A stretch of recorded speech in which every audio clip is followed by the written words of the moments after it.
Hey guys, welcome back to my channel. In this video, I'll be reviewing and swatching the Morphe 35H Hotspot eyeshadow palette. This palette was released yesterday at Morphe online and stores, but has been available at Ulta for I believe a couple months now. I doubt this palette will be limited edition. I'm pretty sure it will be added to the permanent line.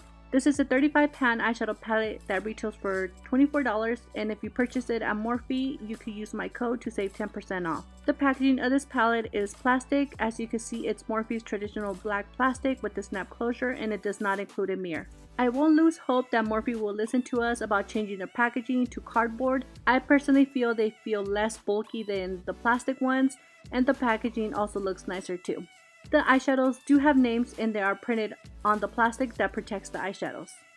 Out of the 35 eyeshadows, 14 are mattes and 21 are shimmers. This palette has 4 pressed pigments.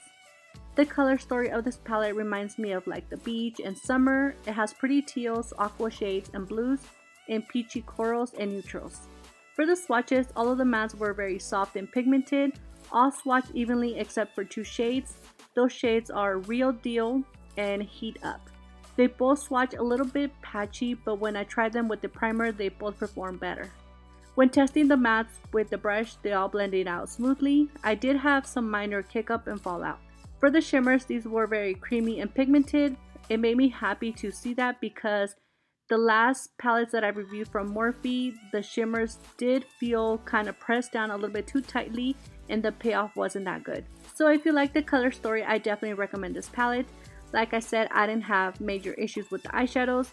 I feel this palette looks so much prettier in person than it does in pictures or video. The only negative thing I would have to say about this palette would be the packaging. I was expecting them to continue making the cardboard palettes. But other than that, the quality of the eyeshadows are good, which is what matters the most. I hope this video was helpful. Let me know what you guys think about this palette. Please don't forget to give me a like and subscribe, and I'll see you guys very soon on my next video. Thank you guys so much for watching.